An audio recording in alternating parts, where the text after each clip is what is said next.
এনসিপির শীর্ষ নেতৃত্ব সারজিৎ সাহেব তিনি সামাজিক যোগাযোগ মাধ্যমে একটি পোস্ট করেছিলেন যে আমরা যদি শুধুমাত্র নতুন বন্দোবস্ত আঁকড়ে ধরে সামনের দিকে অগ্রসর হতে চাই তাহলে আগামী নির্বাচনে আমাদের 90% জামানত হারাতে হবে।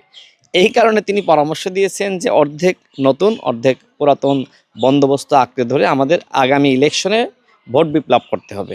আমি আসলে বুঝতেছি না, তারা একদিকে বলছে যে পুরাতন বন্দোবস্ত আমাদের ঝেড়ে ফেলতে হবে, ঝাঁটাই করতে হবে এবং নতুন বন্দোবস্ত তৈরি করতে হবে, আবার তারাই কিন্তু ওই যে ভোট বিপ্লব করার জন্য পুরাতন নতুনের মিশ্রণের কথা বলছে।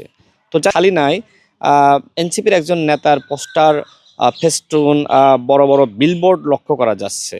তো এটি আসলে কেন হলো আমি জানি না, এটি তারা কেন করতে চাচ্ছে। একদিকে আমরা লক্ষ্য করছি যে বিএনপি অন্যান্য দল তারা কিন্তু এই যে ব্যানার ফেস্টুনের রাজনীতি তারা পরিহার করেছে, অর্থাৎ তারা কিন্তু নতুন বন্দোবস্তর দিকে অগ্রসর হওয়ার চেষ্টা করছে।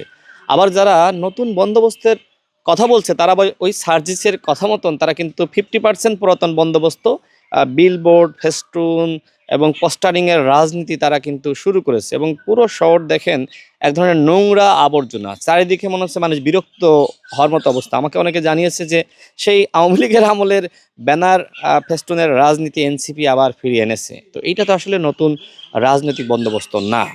দেখেন যারা এই যে ব্যানার ফেস্টুন করছে আমি তাদেরকে চিনি, তাদের নিজস্ব অর্থায়নে এই সারা শহর জুড়ে, শুধুমাত্র ঝিনাইদহ না সারা বাংলাদেশে যেখানে হচ্ছে না কেন এইভাবে বিলবোর্ড করার সক্ষমতা তাদের নাই।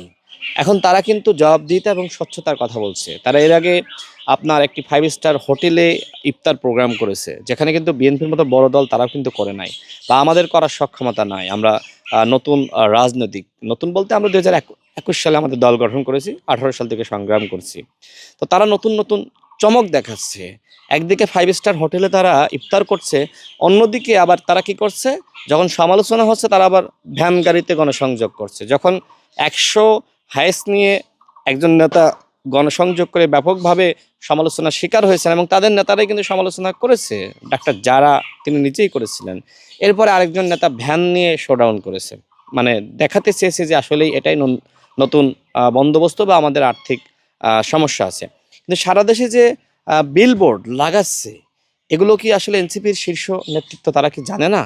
আপনি 5 স্টার হোটেলে ইফতার করতেছেন, আবার মানে এই যে দ্বিচারিতা, কিন্তু আপনি এই যে 5 স্টার হোটেলে রেস্টুরেন্ট, 5 স্টার হোটেলে আপনি ইফতার করছেন, অন্যদিকে আপনি কেউ ভ্যানে শোভাযাত্রা করছে, কেউ আপনার বাসে যাচ্ছে প্রোগ্রাম করার জন্য, কেউ আবার বিশাল গাড়ি নিয়ে শোডাউন দিচ্ছে,